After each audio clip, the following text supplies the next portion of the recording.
toi et bienvenue sur les sentiers de vie de Stacy. C'est parti pour la 6e partie du GR34 sur le sentier des douaniers. Cette fois-ci, on quitte Saint-Briac-sur-Mer pour rejoindre Saint-Call-Guildo. En ce bon matin, on remballe tout, à la fraîche, on remplit nos poches d'eau pour tracer avant 8h. Ce qui était cool dans ce camping à Saint-Briac-sur-Mer, c'est qu'il y avait un accès direct au GR. Donc pas besoin de repasser par l'accueil ni par le village. Non, on se retrouve direct dans la nature, à traverser la plage.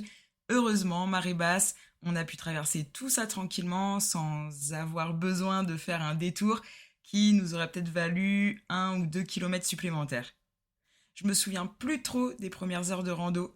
Je pense qu'après un jour off, c'était un peu comme si on avait repris la route en mode automatique.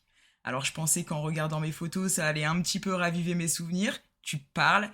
J'avais juste une photo d'un champ de tournesol pendant les premières heures. Je crois que j'étais déjà en souffrance avec mes pieds. Et moi qui aime tant les champs de tournesol, j'ai beau avoir revu cette photo, mais je la remets pas du tout. En fin de matinée, on s'est retrouvés sur un chemin qui indiquait l'existence du château de Guildo. Ça, je m'en souviens. Et ce château, tu te rends vite compte qu'il est en hauteur et au bord de l'estuaire. Un estuaire bleu. Pas comme celui qu'on a en Gironde, proche de Blaye. Le château de Guildo est clairement en ruine.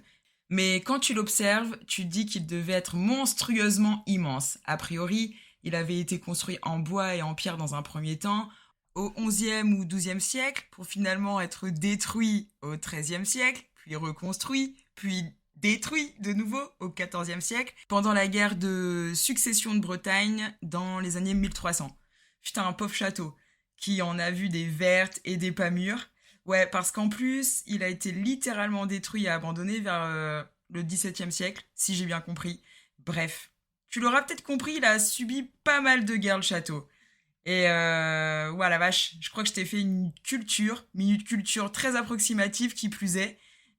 Du coup, ce que je peux faire, c'est te mettre le lien du site du château dans la description de l'épisode, si l'histoire de ce château t'intéresse un peu.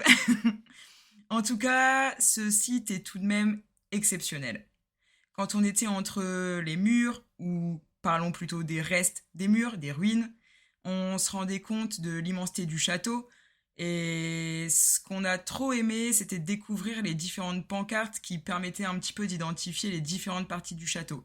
Comme le grand logis, la tour polygonale, la tour côté sud-est. Bien évidemment, ces pancartes, elles comprenaient une description et des informations comme par exemple le siècle de construction, le nombre d'étages que comprenaient les tours, etc., etc.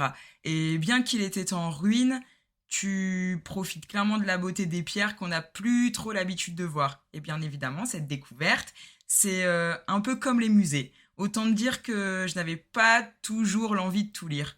Je sais pas si toi aussi tu fais ça, mais j'ai cette fâcheuse manie de prendre les infos en photo en me disant « Je lirai ça plus tard, au calme », pour finalement ne rien lire du tout. Un peu comme les vidéos qu'on prend lors des fêtes d'école, lors des concerts, qu'on ne regarde jamais et qui flinguent clairement le stockage de nos téléphones. Nous voilà repartis pour reprendre notre route, sous la pluie, sous ce fameux crachin breton. Je crois que tu vois de quoi je parle. Mais c'était temporaire parce que nous étions quand même arrivés à Saint-Call-Guildo sous un grand soleil, un beau ciel bleu et sous une bien bonne chaleur estivale aussi. On avait adoré la ville qui offrait un centre-ville très vivant, de jolies bâtisses, une superbe belle vue quand t'allais un petit peu dans les hauteurs et le camping était super sympa.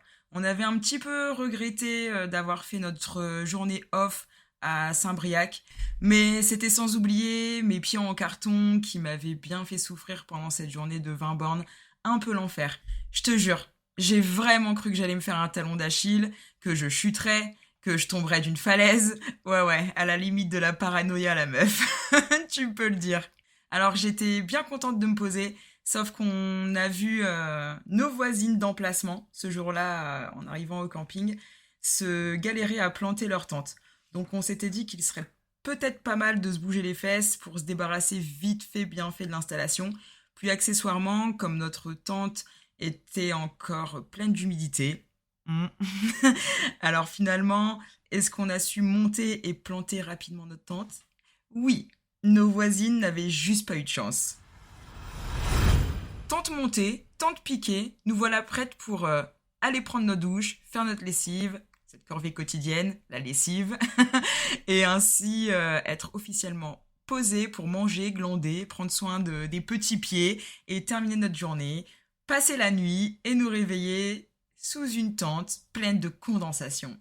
Alors, on a clairement tracé, enfin, j'ai tracé pour commencer à remballer les affaires. Donc la matinée a commencé presque sous l'eau, avec des pieds douloureux à souhait.